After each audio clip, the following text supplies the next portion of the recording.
Welcome to the devotional series, A Psalm a Day Keeps Satan Away, the podcast edition, episode 73, subtitled When Good Things Happen to Bad People. And I'm Pastor D-Walk. Don't you hate it when good things happen to bad people? Don't you hate it when you fight the good fight and it just seems to be in vain? Today's psalm speaks to that very sentiment, proving once again that our Bible text remains relevant today just as much as when it was inspired thousands of years ago, because the human spirit and the condition of our heart hasn't changed a lick since we were created. I wanted to go ahead and read the text today. It's a fairly long psalm, 28 verses, and typically with such a long psalm, I would do excerpts from the text. But I think today's psalm reads so beautifully, and the crescendo, the buildup of emotion that the psalmist feels, and then pivots to his trust in God is beautiful. And so I do want to read the whole thing. So here we go, Psalm 73, a psalm of Asaph.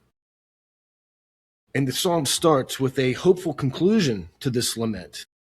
Surely God is good to Israel, to those who are pure in heart. But as for me, my feet had almost slipped. I had nearly lost my foothold, for I envied the arrogant when I saw the prosperity of the wicked. They have no struggles. Their bodies are healthy and strong.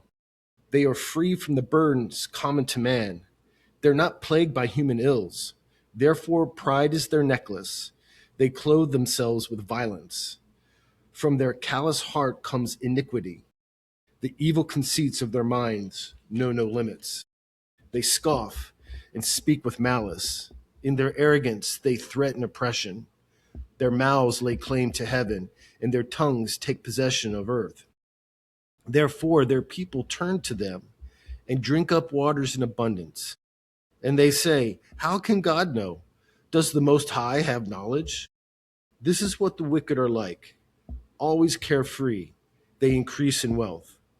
Surely in vain I have kept my heart pure. In vain I have washed my hands in innocence. All day long I have been plagued. I have been punished every morning. If I had said, I will speak thus, I would have betrayed your children. When I tried to understand all of this, it was oppressive to me, till I entered the sanctuary of God, and then I understood their final destiny. Surely you place them on slippery ground. You cast them down to ruin. How suddenly are they destroyed, completely swept away by terrors. As a dream when one awakes, so when you arise, O Lord, you will despise them as fantasies. When my heart was grieved and my spirit embittered, I was senseless and ignorant. I was a brute beast before you. And then the pivot in verse 23. Yet I am always with you. You hold me by my right hand. You guide me with your counsel, and afterwards you will take me into glory. Whom have I in heaven but you? And earth has nothing I desire besides you. My flesh and my heart may fail, but God is the strength of my heart and my portion forever. Those who are far from you will perish. You destroy all who are unfaithful to you. But as for me, it is good to be near God. I have made the sovereign Lord my refuge, and I will tell of your deeds.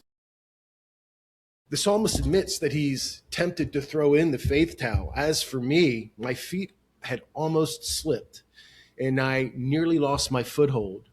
And then crying out in frustration, he proclaims that the life of faith seems fruitless. From verse 11, surely in vain I have kept my heart pure. In vain I have washed my hands in innocence. The cold, hard truth is that sometimes the faith life sucks. Most days it would be easier and probably more profitable to just throw in the towel. But my students, my longtime students, know what I'm going to say next, and that is embrace the suck. The life of faith is a grinder's life, and you can't cheat the grind. And then after days, months, years, decades, when all seems in vain, when you've been grinding every single day, something truly beautiful happens. God reveals his truth to us. Listen to the psalmist. When I tried to understand this, that is the success of the wickedness, it was oppressive to me until I entered the sanctuary of God. And then I understood their final destiny from verse 16 and 17. So when that flash of truth hits, maybe it's during a worship service, or maybe it's at the top of a mountain peak after a long hike, or maybe it's the solitude and the silence of watching a sunrise or a sunset, or maybe it's in the aftermath, the glow of a beautiful conversation with a friend or a family member. When that flash of spirit wisdom comes and it is revealed to us, we get it. We get God's picture, his bigger picture for us, and we can proclaim that truth back to God as the psalmist does. Yet I am always with you. You hold me by my right hand, God. You guide me with your counsel, and afterwards you will take me into glory. Whom have I in heaven but you? And on earth I have nothing to desire but you. My flesh and my heart may fail, but God is my strength. He is the strength of my heart and my portion forever. Yes, Psalm 73 is a top fiver for me. Grind on, Psalm Psalmadainers. Grind on. Shalom and Godspeed. Pastor D. Walk signing out.